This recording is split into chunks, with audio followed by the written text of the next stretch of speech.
Bonjour tout le monde, je suis contente de vous retrouver pour un nouveau partage sur le thème de l'éducation, mais pas que. Vous avez vu que en fait c'est une excuse de parler des enfants, de parler de l'éducation. Finalement on en revient toujours à nous, comment on peut trouver notre place dans le monde avec le plus de justesse, le plus de la bonne responsabilité, la bonne attitude, le regard toujours plus ouvert et joyeux sur le monde qui nous entoure malgré tous les montagnes russes que nous devons explorer. Voilà. Vous l'avez compris, ces vidéos sont vraiment l'occasion pour chacun de venir piocher des clés pour pouvoir trouver sa manière d'être et de faire au monde. C'est une responsabilité de chacun. Et c'est vrai que ceux qui travaillent auprès des enfants, nous devons encore plus de questionner notre posture, de questionner ce qu'on va transmettre. Et c'est vrai que c'est des questions qui sont importantes. Dans cette vidéo, j'aimerais vous parler de la prière, de notre relation au divin, et aussi du coup de la contemplation. Moi, j'ai pas été élevée dans une famille catholique, j'ai pas fait de catéchisme, j'ai été au Scout de France, comme je vous avais dit dans d'autres vidéos, j'ai eu l'occasion de participer à des temps spirituels, et en fait, vraiment pour moi, la prière, c'est une manière d'être au monde. C'est vraiment... ça n'a rien à voir avec l'église, ça n'a rien à voir avec la Bible et les textes qu'on va apprendre par cœur. La prière, c'est une ouverture de cœur, tout simplement. Et aujourd'hui, peu importe la religion, finalement, peu importe le texte qu'on va dire, je parlais de la Bible, mais ça peut être aussi le Coran, enfin voilà, vraiment, peu importe. C'est un état d'être et qu'il nous faut cultiver, je pense, pour trouver la foi suffisante pour vivre ces temps de grands changements que nous vivons. Et en fait, la prière, c'est vraiment pas quelque chose de perché, c'est vraiment justement une grande simplicité et elle se trouve au plus près de nos vies, dans le concret. Je vais vous prendre un exemple. Moi du coup je vais peu dans les églises, ou alors vraiment des églises qui m'appellent, et il y a des moments où j'aime allumer un cierge, me relier vraiment avec à l'humanité dans la prière, mais la plupart du temps c'est au sein de la nature que je peux vraiment me relier. Et c'est là où la contemplation rentre vraiment en compte, quand on veut prier, quand on veut instaurer un état de paix, mais aussi d'amour.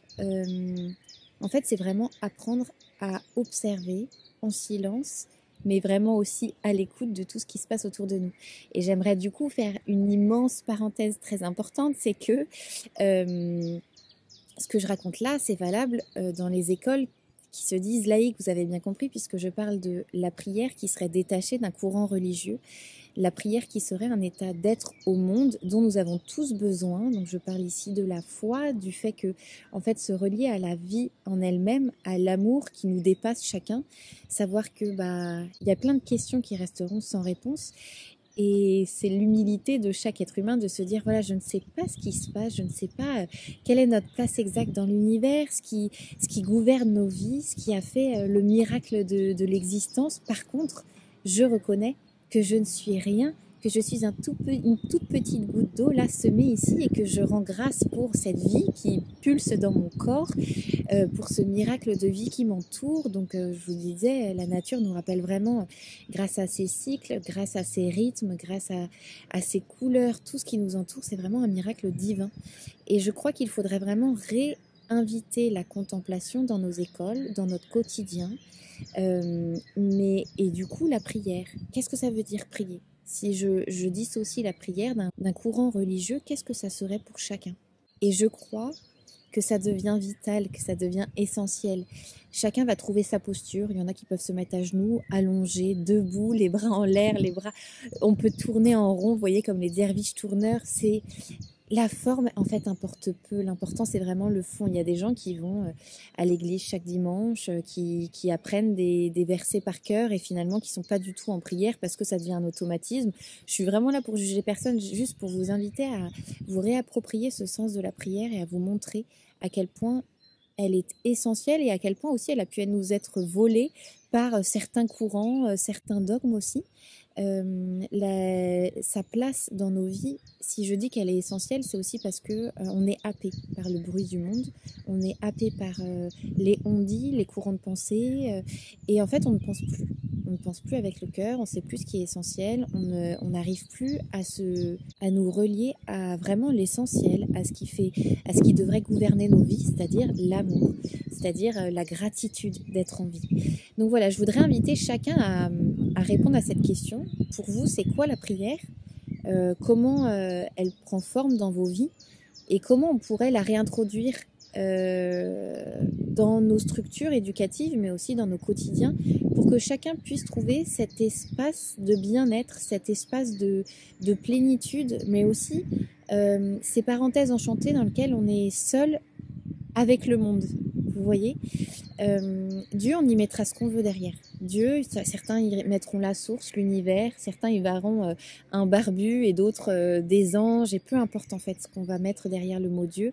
C'est simplement une invitation pour les humains à se repenser en tant qu'être de vie, et se dire que il serait fou de penser qu'on est seul en vie dans l'univers, vous voyez. Et qu'en fait, on a un peu décrié toutes ces personnes qui parlent de Dieu, qui interrogent la vie, le sens. Et à force de pensée scientifique, que je ne juge pas encore une fois, mais on efface et on écarte toute pensée qui nous remplirait l'intérieur. Donc voilà, si je vous partage ça aujourd'hui, c'est que c'est vraiment pour moi une de mes nourritures vitales. Encore une fois, la façon dont je prie, peu importe en fait, la façon dont chacun va trouver le sens, mais c'est vraiment, vous voyez, c'est vraiment une qualité d'être. Ça peut être, on est en prière quand on va éclater de rire et quand on va voir un papillon qui s'envole à nos pieds. On est en prière quand on va danser sous la pluie et quand un enfant apprend à marcher. C'est juste, vous voyez, observer le monde d'un autre point de vue. Et voilà, je pense qu'il faudrait simplement que je vous parle beaucoup de responsabilité dans ces vidéos, et je pense que c'est hyper important, essentiel que chacun redevienne responsable de ses mots, de ses rituels. J'en parle souvent, mais on est dans des temps où les rituels ont été écartés. On célèbre plus les règles des jeunes filles, on ne célèbre plus les mariages. Parfois, de moins en moins de personnes se marient.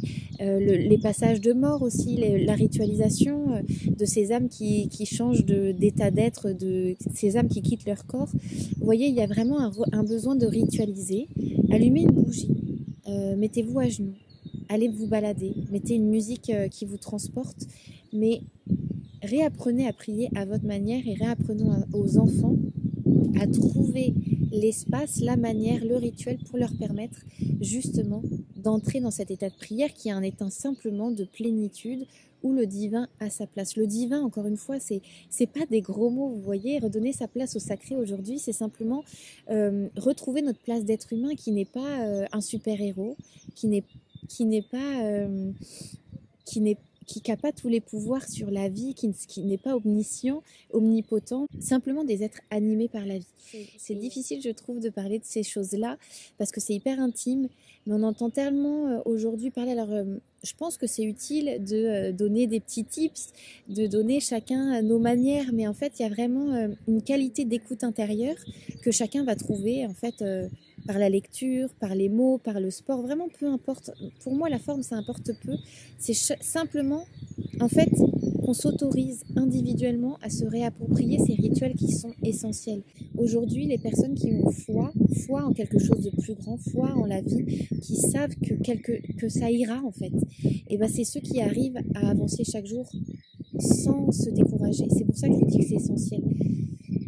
Derrière le mot prière, si ça vous dérange, mettez ce que vous voulez, mais je vous inviterai, voilà, peut-être à plus de contemplation, à trouver votre église, peu importe où elle est, trouver, à vous entourer aussi de personnes qui partagent vos idées, mais simplement nous rassembler dans le silence intérieur, trouver le moyen de descendre à l'intérieur, dans ce royaume intérieur. J'explique ça souvent aux enfants.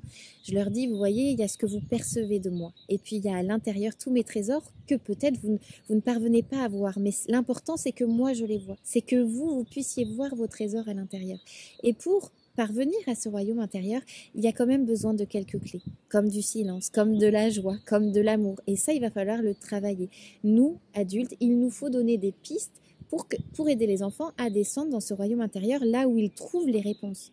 Mais pour leur donner des pistes, il faut bien que nous, on ait trouvé nos propres clés à nous. C'est pour ça que dans ces vidéos, je vous invite toujours à vous poser vos questions et à trouver vos réponses. Il s'agira jamais de donner un manuel de comment être le meilleur éducateur, le meilleur enseignant, le meilleur parent au monde. C'est simplement une responsabilité individuelle de dire comment moi, là, je peux répondre au mieux à mon problème. Par contre, je vais m'inspirer de ce qui est fait parce que, vous voyez, une personne comme Jésus, j'aime bien rappeler ça, en fait. C'est quelqu'un qui a dit aimez-vous les uns les autres, et on l'a tué pour ça.